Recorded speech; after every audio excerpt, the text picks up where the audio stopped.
Hello everyone, मेरा नाम पूर्णिमा शुक्ला है और गुरुकुल माइंड के इस प्लेटफॉर्म पर मैं आप सभी का स्वागत करती हूँ। आज का जो ये वीडियो है बहुत हेल्पफुल होने वाला है क्योंकि इसमें आज हम जानेंगे सीयूटी 2025 के लिए हिस्ट्री का क्या सिलेबस है और क्या स्ट्रेटजी होनी चाहिए, क्या पैटर्न है, सबकी सारी पूरी की पूरी डिटेल्स पर चर्चा करेंगे। तो लास्ट तक वीडियो में जरूर बने रहिएगा और अगर आप चैनल पर नए हैं तो इसको सब्सक्राइब जरूर कर लें, जैसे कि कोई भी अपडेट आपसे ना छूटे। तो चलिए स्टार्ट करते हैं। फर्स्ट ऑफ ऑल हम पैटर्न पर बात करेंगे कि सीयूटी 2025 का क्या पैटर्न है, किस तरह के एग्जाम्स इसमें आते हैं, ठीक है, कितने टाइप्स के क्वेश्चन होते हैं, कितने नंबर का मार्क्स है, ये सब इस पर चर्चा करते हैं।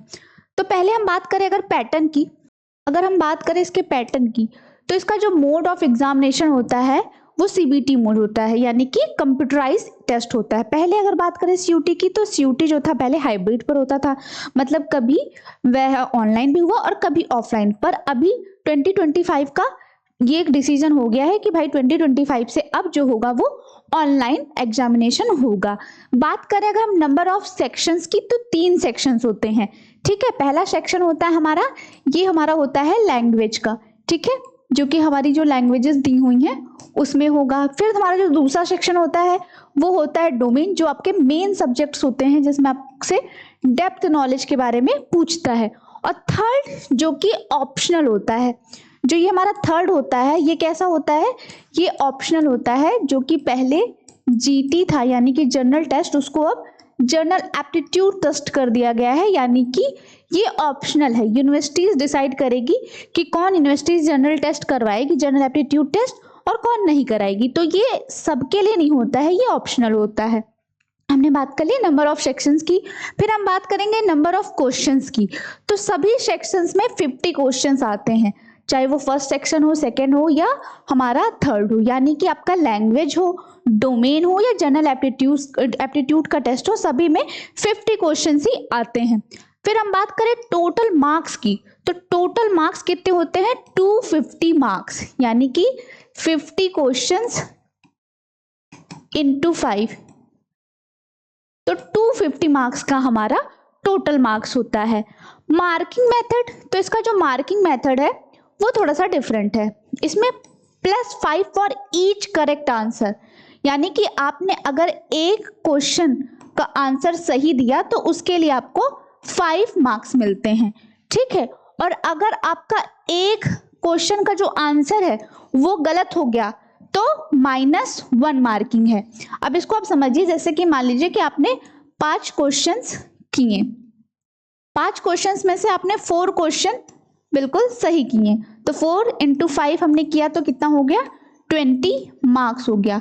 लेकिन 5 में से आपने एक क्या किया है, ये रॉन्ग कर दिया है, तो इस वजह से आपका -1 होगा, यानी कि अब कितने मार्क्स हो जाएंगे, 19। तो क्वेश्चंस को अटेम्प्ट अब जो करेंगे आप बहुत ही ध्यानपूर्वक करेंगे, क्योंकि इसमें -1 की मार्किंग भी है। अगर आपने 4 क्वेश्चन ही अटेम्प्ट किए और 4 के 4 सही किए, तो एटलीस्ट आपको ये जो -1 नंबर की जो पेनाल्टी देनी पड़ रही है वो नहीं देनी पड़ेगी। तो इस बार बहुत ध्यान से करना है, क्योंकि पहले का जो हमारा सिलेबस था या पैटर्न था उसमें 50 क्वेश्चंस आते थे। 50 क्वेश्चन में से आपको 40 क्वेश्चंस करने रहते थे और 10 जो होता था वो ऑप्शनल होता था। मतलब कि जैसे कि आपका 50 है तो मान लीजिए 10 कोई नहीं आया तो आपने कोई भी चूज कर लिया ना, 50 में से 40 ही करने हैं, तो कोई आया कोई नहीं आया, तो ये आपके पास एक अच्छी अपॉर्चुनिटी थी। पर अब क्या कर दिया एनटीए ने भैया बोल दिया साफ साफ कि 50 में से 50 क्वेश्चन करने हैं, कोई भी आपको ऑप्शन नहीं मिल रहा है कि 50 में से 40 कोई भी कर लो, पूरे के पूरे 50 करने हैं। तो ठीक है, ये सिलेबस चेंज हो चुका है। अब हम बात कर ले लेवल ऑफ एग्जामिनेशन की। तो लेवल ऑफ एग्जामिनेशन कैसा होता है, ये नेशनल लेवल का एग्जाम है, यानी कि भारत के अंदर आप किसी भी यूनिवर्सिटी में जो सीयूटी का स्कोर एक्सेप्ट करते हैं वहां पर आप अप्लाई कर सकते हैं, ठीक है। तो ये किस लेवल का एग्जाम है, नेशनल लेवल का। मीडियम ऑफ लैंग्वेज की अगर बात करें, अगर हम मीडियम ऑफ लैंग्वेज की बात करें तो ये 13 लैंग्वेज है जो डिसाइडेड है। कौन कौन सी लैंग्वेजेस हैं, हिंदी, इंग्लिश, गुजराती, पंजाबी, तमिल, कन्नड़, उर्दू, ओडिया, कन्नड़, मराठी, मलयालम, बंगाली, असमीज। आप इन 13 लैंग्वेज में से किसी भी लैंग्वेज में अपना एग्जाम दे सकते हैं। ठीक है, तो मीडियम ऑफ लैंग्वेज कितनी है? 13। आप कोई भी चूज कर सकते हैं। जनरली बच्चे हिंदी और इंग्लिश ही चूज करते हैं, पर मान लीजिए जो साउथ का एरिया है उधर वो कन्नड़, मलयालम है ना, तमिल, ये चूज कर सकते हैं। तो आपकी जो लैंग्वेज है आप वो सेलेक्ट कर सकते हैं। चलिए, तो सिलेबस की अगर हम बात कर लें तो ये हमारा है पहली यूनिट। हमारी जो पहली यूनिट है वह क्या है? हड़प्पा सभ्यता, ईंटें, मनके और अस्थियां। सीयूटी ने इसको डिफाइन कैसे किया है? ब्रिक्स, बीट्स और क्या है हमारा? बोन्स। तो इसमें जैसे कि आपसे पूछेगा कि इंडस वैली सिविलाइजेशन क्या थी, ठीक है, उसकी क्या विशेषता थी, ठीक है, उसका क्या सामाजिक स्तर था, है ना, सामाजिक व्यवस्था क्या थी, सामाजिक व्यवस्था, आर्थिक व्यवस्था, कैसे लोग थे, ये सारी की सारी चीजें इंडस वैली सिविलाइजेशन, ये हमारा जो पहला यूनिट है उसमें कवर होगा। फिर हम बात करें यूनिट सेकंड की, तो इसमें पूछा जाता है प्रारंभिक राज्य और अर्थव्यवस्था, राजा, किसान, नगर। यानी कि पहली बार जब नगर स्टैब्लिश होने स्टार्ट हुए थे, यानी जन स्टैब्लिश होना स्टार्ट हुए थे, जन, महाजनपद, है ना, महाजनपद चैप्टर जो है उसके बारे में। फिर यहाँ पे मौर्य डायनेस्टी जो है हमारी, गुप्ता पीरियड, इन सब पर चर्चा इस चैप्टर में यूनिट सेकंड में की जाएगी। इसमें डायनेस्टी वगैरह के बारे में पूछेंगे। 600 BC के बाद की जो भी है वो पूरी चर्चा यहाँ पर होगी। फिर हमारा जो थर्ड यूनिट है वो है आरंभिक समाज, बंधुत्व, जाति और वर्ग, वैदिक। अब ये क्या है? ये बेसिकली बिलोंग करता है वैदिक पीरियड। वैदिक पीरियड की बात इसमें कर रहा है। इसमें जैसे बता रहा है कि भाई किस तरीके से यहाँ पर समाज में सामाजिक व्यवस्था की बात कर रहा है। स्पेशली यहाँ पर इसमें पूछेगा कि भाई क्या सामाजिक व्यवस्था थी यहाँ पर, ठीक है, राजनीतिक व्यवस्था कैसी थी यहाँ पर, क्या राजनीतिक व्यवस्था थी, किस तरीके से लोग रहते थे, किस तरह से वर्ल्ड व्यवस्था आई, किस तरह से जातियां बनी, समाज में वर्गीकरण किस तरह से हुआ, है ना, किस किस तरह से जो वर्ग सिस्टम है जो आज बहुत अच्छे से चल रहा है, अपने पीक पर है, वो कैसे इसका एस्टेब्लिशमेंट हुआ, यहीं पर हम बात करेंगे। ऋग्वेद की, ये सारे के सारे चीजों की यहाँ पर बात करेंगे। फिर हमारी जो फोर्थ यूनिट है वो है सांस्कृतिक विकास, विचारक, विश्वास और इमारत। ठीक है, अब क्या क्या स्पेशली इसमें कौन कौन से अभिलेख थे, किस तरीके से चीजें डेवलप हुई, कौन कौन से, यहाँ पर धार्मिक व्यवस्था की बात होगी। स्पेशली यहाँ पर धार्मिक व्यवस्था की बात करेंगे कि किस तरह जो हमारा एंशियंट भारत था, ये जो हमारी चारों की चारों यूनिट है, ये हमारा क्या है? प्राचीन भारत। ये फोर्थ यूनिट हमारी जो है ये प्राचीन भारत से रखती हैं संबंध। ठीक है, इसमें हम बात करेंगे कि किस किस तरह से धर्म का उत्थान हुआ है ना, लोग किस तरह से कौन सी व्यवस्था मानते थे, किस देवता की पूजा करते थे, वेदों का क्या कितना यूज है, किस किस तरह से कौन कौन से धर्म ग्रंथ है, उस पर ये फोर्थ यूनिट है। अब यहाँ पर हमारी जो आती है, यहाँ से यूनिट फिफ्थ से लेकर यहाँ से स्टार्ट हो जाता है हमारा मध्यकालीन भारत। यहाँ पर हमारा मध्यकालीन भारत स्टार्ट हो जाएगा। तो फर्स्ट, सेकंड, थर्ड, फोर्थ, ये आपका कौन सा है? ये प्राचीन भारत का है। इसमें चारों यूनिट में हम प्राचीन भारत के बारे में पूरा पढ़ेंगे कि किस तरह से इंडस वैली सिविलाइजेशन मतलब सबसे नगरीय सभ्यता थी। फिर उसके बाद वैदिक पीरियड पढ़ेंगे, महाजनपद पढ़ेंगे, महाभारत काल पढ़ेंगे, वो सब कुछ हम पढ़ेंगे इन 4 यूनिट में। फिर हमारा आ जाता है मध्यकालीन भारत। मध्यकालीन भारत में जैसे यात्रियां, जैसे भारत में कई लोग आते जाते रहे ना, हमेशा अलग देश के जो लोग थे वो आते रहे। और स्पेशली इसमें हम पढ़ेंगे इब्न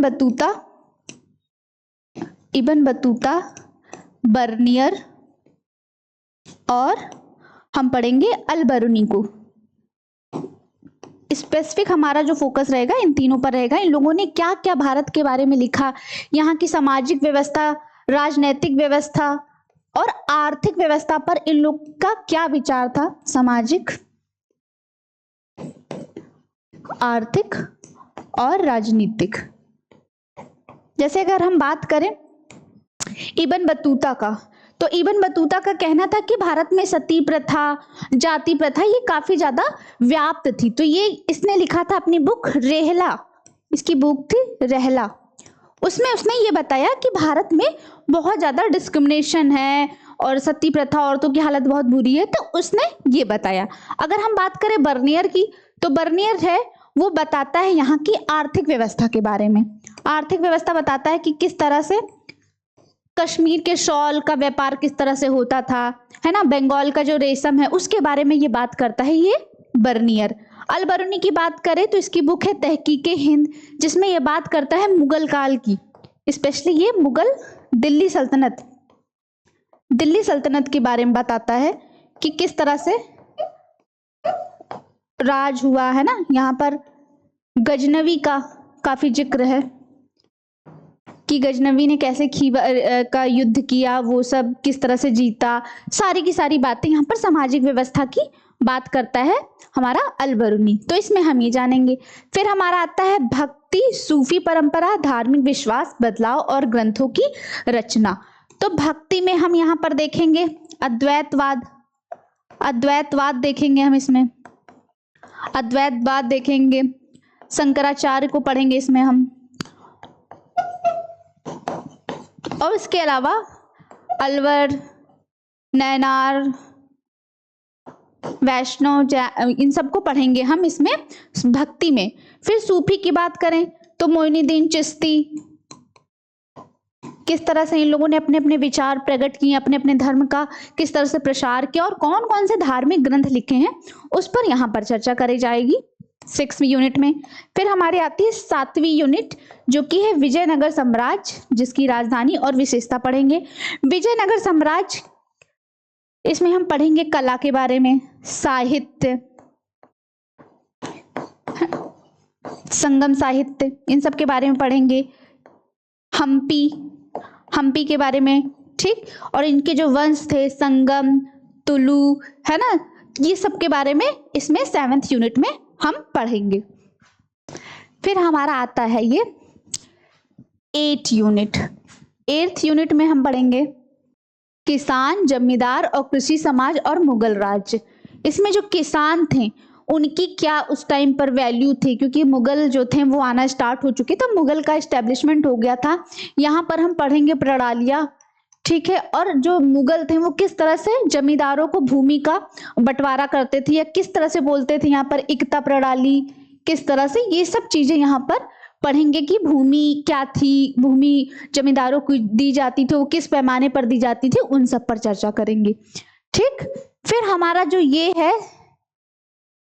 9th ये शासक और कालक्रम, मुगल दरबार। यहाँ पर ये जो थोड़ा डिस्प्यूटेड है, इसको क्या बोलते हैं, एनसीईआरटी ने, स्पेशली यूपी में एनसीईआरटी ने अपने यहाँ से हटा दिया है, पर ये सीयूटी में जरूर पूछा जाता है। क्यों? क्योंकि भाई ये एनसीईआरटी से हटा है ना, जो बोर्ड का एग्जाम है, जो बोर्ड का एग्जाम है वो थोड़ा सा फैक्चुअल बेस्ड है, बट यहाँ पर क्या है, सीयूटी में आपसे वो कॉन्सेप्चुअल बेस्ड भी क्वेश्चन पूछते हैं, तो इससे भी क्वेश्चन आने की पूरी संभावना है। भले ये हट गया है बोर्ड से, पर इसका मतलब ये नहीं कि इस यूटी में इससे क्वेश्चन नहीं पूछा जाएगा, जरूर पूछा जाएगा, तो इसको भी प्रॉपर पढ़ना है, ठीक। यहां तक हमारा हो गया प्रॉपर मेडिवल हिस्ट्री।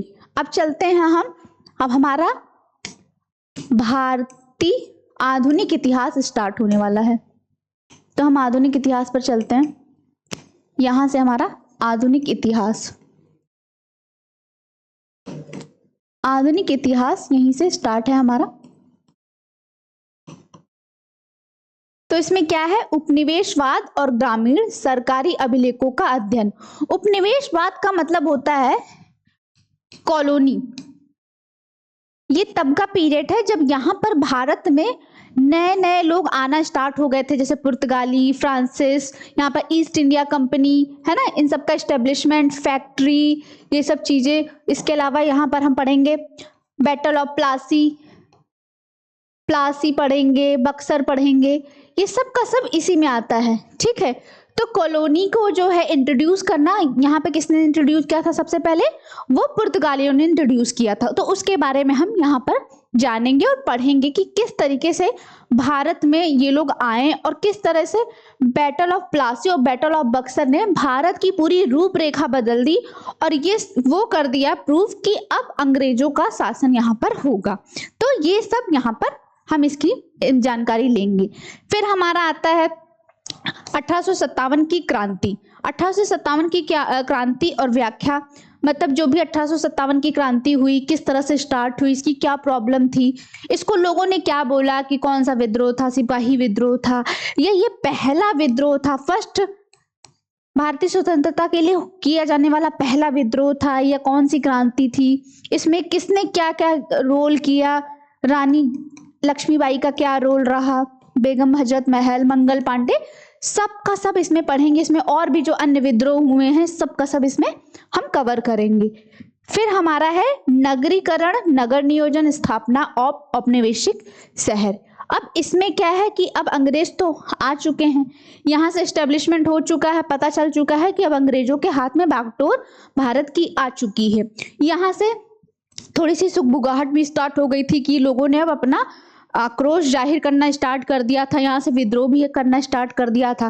तो और अंग्रेज जो अपना काम थे वो करना स्टार्ट कर रहे थे, स्पेशली जो है वो एडमिनिस्ट्रेटिव तौर पर प्रॉपर काम कर रहे थे। तो किस तरीके से उन्होंने अपनी जो कौन कौन से स्पेसिफिक वो थी जो नगर बसाएं, कौन कौन से फोर्ट या किले या कौन कौन से इन्होंने रिफॉर्म्स किए, वो सब यहाँ पे स्टार्ट करते हैं। किस तरह से इसमें हम पढ़ेंगे बंगाल, मद्रास और कलकत्ता प्रेसिडेंसी जब यहाँ पर बनी, इन सब का इसमें हम जानकारी पढ़ेंगे। फिर आते हैं भाई महात्मा गांधी। भारत में महात्मा गांधी का क्या रोल है भारतीय इतिहास में, महात्मा गांधी का, उन्होंने कौन कौन से राष्ट्रीय आंदोलन चलाए, फिर सविनय अवज्ञा आंदोलन है ना, फिर हम देखेंगे किस तरीके से गोलमेज सम्मेलन हुए, गांधी जी ने किस तरह से अहिंसा के तौर पर आज़ादी लेने की कोशिश की, किस तरीके से उन्होंने खेड़ा, चंपारण, सब कुछ इसमें पूरा गांधी जी के बारे में पढ़ेंगे। और उसी बीच में जो सत्याग्रह हुए, विनोबा भावे, सारी की सारी इसमें डिटेलिंग हम करेंगे। फिर हमारा जो है लास्ट यूनिट वह है भारत विभाजन राजनीति, लास्ट नहीं है एक और, भारत विभाजन राजनीति अनुभव, त्रासदी और अन्य। फिर हम देखेंगे किस तरीके से बंटवारा होता है देश का, है ना, जो कि बिल्कुल हमारे लिए कितना दुखद है, वो एक त्रासदी है।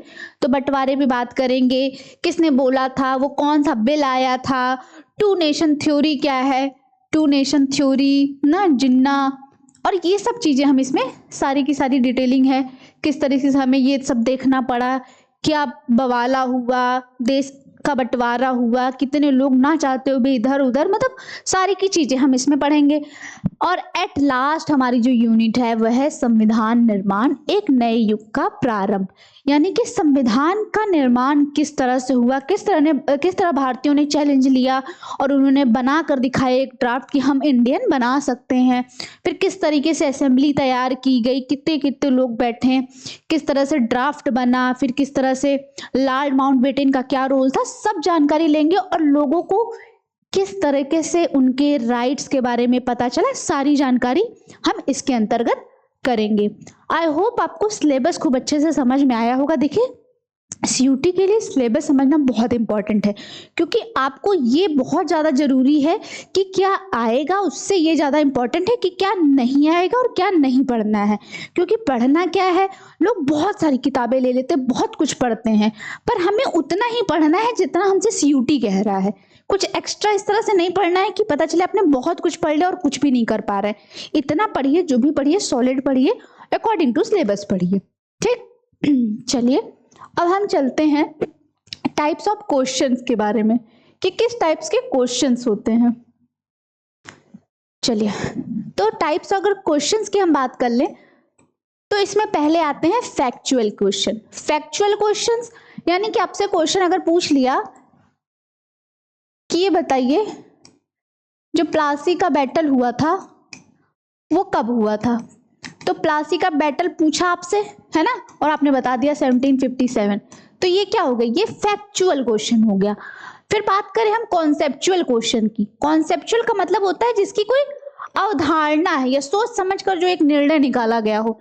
जैसे पूछ ले कि सिंधु घाटी सभ्यता जो थी उसकी क्या विशेषता थी, सिंधु सभ्यता की विशेषता क्या थी। अब ये क्या है, अभी जो भी इसकी लिपि थी या जो भी चीजें हैं वो अभिलेख इसके अच्छे से पढ़े नहीं जा पाए हैं, और जो पढ़ा ही नहीं गया है अभी तक प्रॉपर अच्छे से, बस हम एक गैस करते हैं, एक प्रेडिक्शन है जो भी खुदाइयों से मिलता है तो उससे एक प्रेडिक्शन लगाते हैं। तो वो क्या है, हमने एक अवधारणा बनाई है, एक विचार किया, और बहुत लोगों का जो मिला हुआ एक विचार है, एक मत है, उसको इंक्लूड करके हम उसको एक कॉन्सेप्ट बनाते हैं। तो लोगों का मानना है कि सिंधु घाटी सभ्यता थी, वो कैसी सभ्यता थी, वह काफी व्यवस्थित थी, नियोजित थी। तो कैसी थी, नगरीय व्यवस्था थी। ठीक है, अब हमने देखा तो है नहीं और ना ही हमारा उसके हमारे पास ऐसा कोई बिल्कुल ऐसा 100% वाला प्रूफ नहीं है, पर जो बहुत सारे लोग थे, जो पुरातत्व अधिकारी थे, उनका सबका जो मानना है और एक जो कॉमन मत निकलता है वो ये है कि ये नगरीय सभ्यता थी, काफी डेवलप थी। तो उसके आधार पर हम ये मानते हैं। तो ये कैसे क्वेश्चन है, ये कॉन्सेप्चुअल बेस्ड है। तो आई होप कॉन्सेप्चुअल और फैक्चुअल का डिफरेंस समझ में आया होगा, ये बहुत इंपॉर्टेंट है और यही बोर्ड और सीयूटी दोनों में डिफरेंस करता है, क्योंकि बोर्ड में आपसे फैक्चुअल क्वेश्चन पूछते हैं, पर सीयूटी में थोड़ा मॉडरेट करता है, वो आपसे कॉन्सेप्चुअल क्वेश्चन पूछते हैं। ठीक, फिर आता है ट्रू फॉल्स के क्वेश्चंस। ट्रू फॉल्स के क्वेश्चंस बहुत आते हैं, है ना। जैसे मान लीजिए कि बोल दे कि जो मीराबाई थी वह क्या थी, वह राजपूत थी, ठीक, मराठा थी। अब इसमें जो सही है वो सही, जो गलत है वो गलत। तो इस टाइप का क्वेश्चन पूछ लेगा। या पूछ लिया जो बुद्ध थे, बुद्ध संगिनी में पहली महिला कौन थी, है ना, कौन सी महिला थी। ठीक, तो इस तरह के जो क्वेश्चन है, तो उसमें मान लीजिए गलत क्वेश्चन दे दिया, यहाँ पे गौतमी की जगह किसी और का नाम दे दिया। ठीक, तो आप क्या करेंगे, यहाँ पर बोल दिया कि गौतमी नहीं थी, पर ये तो नहीं है ना, ये तो सही हो जाएगा, गलत हो जाएगा। तो इस तरह से ट्रू और फॉल्स के क्वेश्चन आएंगे। फिर choose the correct answer, same ऐसे ही होता है, वाइस वर्सा होता है। इसमें क्या बोलता है, गलत दे देगा, और इसमें चूज करने के लिए जैसे कि 4 ऑप्शंस आपको दिया है ना, पूछ लिया कि प्लासी का जो बैटल है वो 1758 में हुआ है। फिर पूछ लिया बक्सर का जो बैटल है वो प्लासी के पहले हुआ है, प्लासी के पहले हुआ है। ठीक, फिर पूछ लिया आपसे गुप्त काल बहुत समृद्ध था।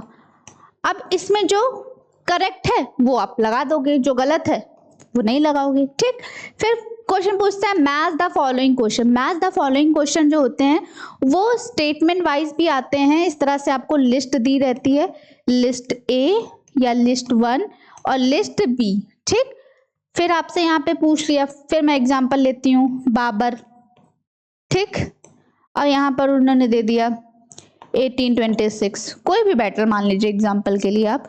उसके बाद फिर आपसे पूछ लिया ईस्ट इंडिया कंपनी, है ना, यहाँ पर दे दिया 1600। ठीक, फिर यहाँ पर दे दिया पुर्तगीज कब आए थे, 1598। अब जो भी करेक्ट है, सीधा सीधा मैंने बिल्कुल सीधा सीधा लगाया, आप इस तरह कर सकते हैं, जो भी रहेगा। मान लीजिए अगर ये ऐसा रहता तो आप इस तरह कर सकते हैं ना। तो ये कैसे आ गए क्वेश्चन आपके, मैच द फॉलोइंग टाइप के क्वेश्चन। फिर आपका आता है क्रोनोलॉजी बेस्ड। अच्छा, क्रोनोलॉजी बेस्ड क्वेश्चन बहुत पूछते हैं, है ना, कि पहले कौन आया, क्रोनोलॉजी कौन सी है ना, बाबर, मैं एग्जांपल दे रही हूँ, हुमायूं, अकबर, जहांगीर। अब इसी में कुछ हटा के यहाँ पे शाहजहां कर दे। तो ये क्रोनोलॉजी आपको सेट करनी रहती है सीक्वेंस से। या बैटल्स पूछ लेते हैं, है ना, जैसे पूछ लिया कि चंपारण, फिर पूछ लिया खेड़ा, अब फिर पूछ लिया क्या बोलते हैं इरविन गोलमेज सम्मेलन। तो आपको इसको सीक्वेंस में लगाना रहते हैं। ठीक, तो क्रोनोलॉजी बेस्ड इस तरह से क्वेश्चन होता है। फिर होता है पैराग्राफ बेस्ड क्वेश्चन, जिसको हम केस स्टडी भी बोलते हैं। अब केस स्टडी में आपको एक तो पैराग्राफ दिया रहेगा, है ना, एक आपको पैराग्राफ दिया, उसमें 4-5 क्वेश्चन जो भी रहेंगे उसको आप पैराग्राफ पढ़कर आंसर करने रहते हैं। पर जो केस स्टडी से रिलेटेड क्वेश्चन होते हैं उसमें कुछ क्वेश्चन जो होते हैं आपको पैराग्राफ में नहीं मिलेगा, फिर भी वो पूछ लिया जाता है।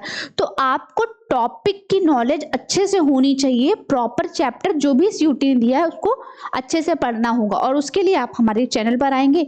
मैं आपकी हिस्ट्री मेंटर हूँ, सब कुछ मैं क्लियर कराऊंगी, तो रेगुलर क्लासेस जरूर देखें। कल से हमारी हिस्ट्री की रेगुलर क्लासेस स्टार्ट हो जाएंगी, ठीक है। तो उसमें ये सब हम आपको बताएंगे कि किस तरह से क्वेश्चन होंगे, ठीक। अब चलिए, हम लोगों ने पैटर्न की बात कर ली, सिलेबस की बात कर ली, अब हम सबसे इंपॉर्टेंट जो होती है वो है स्ट्रैटेजी क्या होनी चाहिए, उसकी बात करते हैं। चलिए, स्ट्रैटेजी क्या हो तो स्ट्रैटेजी क्या होगी, सबसे पहले अवेयरनेस अबाउट सिलेबस। आपको सिलेबस मैंने अभी बताया, डिफाइन किया, बट इसके अलावा भी आप एनटीए की साइट पर जाएंगे और सिलेबस को एक बार डाउनलोड करके फिर से पूरा सिलेबस पढ़ेंगे। इस वीडियो को 1, 2, 3 बार देखिए और प्रॉपर अच्छे से सिलेबस को पहले समझ लीजिए कि क्या क्या आपको आपका चैप्टर आना है, क्या क्या इंपॉर्टेंट टॉपिक्स हैं, उस पर आपको फोकस करना है, ठीक। तो सबसे पहले आपको जानकारी होनी चाहिए अबाउट योर सिलेबस। जैसे कि मैंने पहले भी बताया कि क्या पढ़ना है से ज़्यादा इंपॉर्टेंट है कि क्या नहीं पढ़ना है, तो ये ज़्यादा इंपॉर्टेंट है, ठीक। तो सिलेबस की प्रॉपर जानकारी होनी चाहिए। दूसरा है कॉन्सेप्चुअल क्लैरिटी होनी चाहिए। जैसे कि मैंने पहले ही बताया कि बोर्ड का जो एग्जाम है वो फैक्चुअल बेस्ड है, बट ये क्या है, कॉन्सेप्चुअल। यानी कि जैसे इंडस वैली सिविलाइजेशन हो गया, वैदिक पीरियड हो गया, ये सब कैसे हैं, कॉन्सेप्चुअल। यहाँ पर क्या है, लोगों ने सर्च किया काफी दिनों तक, बहुत सालों तक, उसके बाद एक कंक्लूजन निकाला कि ये हो सकता है, पर वो प्रॉपर सही है या नहीं सही है, क्योंकि हमने आंखों तो देखा नहीं है। तो इस टाइप के क्वेश्चंस में काफी फंसा देता है, ठीक है। तो कॉन्सेप्चुअल क्लैरिटी बहुत होनी चाहिए, और जो 2-3 ऐसे चैप्टर्स हैं जिसमें कॉन्सेप्ट की बहुत ज्यादा डिमांड है, उसको प्रॉपर ढंग से पढ़ना है। ये भी देखना है कि किसके क्या वेटेज है, उसका हम दूसरा एक वीडियो लेकर आएंगे कि कौन से चैप्टर से कितने क्वेश्चंस आते हैं, तो आप उसको भी जरूर देखिएगा। फिर chapter wise MCQ practice question, chapter wise MCQ का क्वेश्चन हम लोग प्रैक्टिस कराएंगे हमारे चैनल पर, तो आप उसे देख सकते हैं और फॉलो कर सकते हैं। फिर प्रॉपर गाइडेंस, उसके लिए भी गुरुकुल माइंड आपके साथ है, तो प्रॉपर गाइडेंस के लिए आप चैनल को सब्सक्राइब कर लें, जिस तरह जैसे कि आपको प्रॉपर डिटेल और गाइडेंस यहाँ से प्राप्त हो सके। मॉक टेस्ट ये भी हम प्रोवाइड करेंगे, तो मॉक टेस्ट आप करेंगे तो उससे आपको ये पता चलेगा कि आपका कॉन्सेप्ट कितना क्लियर हुआ, कितना आपका फैक्चुअल क्लियर हुआ, तो उससे आपको हेल्प मिलेगी कि किस तरह से आपको क्वेश्चन अटेम्प्ट करना, और जो फियर और प्रेशर होता है वो नहीं रहेगा कि भैया बहुत ज़्यादा फियर हो जाता है ना, इतना फियर ले लेते हैं कि कैसे क्वेश्चन अटेम्प्ट करेंगे, किस तरह से होगा। तो आप मॉक टेस्ट जब देते हैं तो आप हैबिचुअल हो जाते हैं सीबीटी मोड पर एग्जाम देने की, ठीक है, तो वो भी यहाँ से सॉल्व हो जाएगा। इसके अलावा शॉर्ट्स नोट वो भी हम प्रोवाइड करेंगे, जैसे कि हम शॉर्ट्स क्लिप्स में आपको नोट्स बना कर देंगे, कीवर्ड्स होंगे जिसके थ्रू आपको पूरा रटने की जरूरत नहीं है, बस आपने कीवर्ड्स देखा और आपको याद आ जाएगा कि अच्छा आगे की ये लाइन है। तो शॉर्ट्स में आपको नोट मिल जाएंगे, बहुत बल्कि बुक्स नहीं पढ़नी पड़ेगी, बट फिर भी एनसीईआरटी को जरूर आप लोग एक बार रीड करेंगे, ठीक है, क्योंकि सेल्फ रिवीजन बहुत इंपॉर्टेंट होता है, पर उसको आपको जरूर करना है। और at last revision revision revision ये की है, किसी भी एग्जाम को क्वालिफाई करने के लिए रिवीजन जो होता है मस्ट होता है। तो होप आप लोग को समझ में आया होगा, ये वीडियो आप लोग को अच्छा लगा होगा, और अगर अच्छा लगता है तो प्लीज लाइक जरूर करें, और अगर चैनल पर नए हैं तो सब्सक्राइब करें, जैसे कोई भी अपडेट आपसे ना छूटे। धन्यवाद।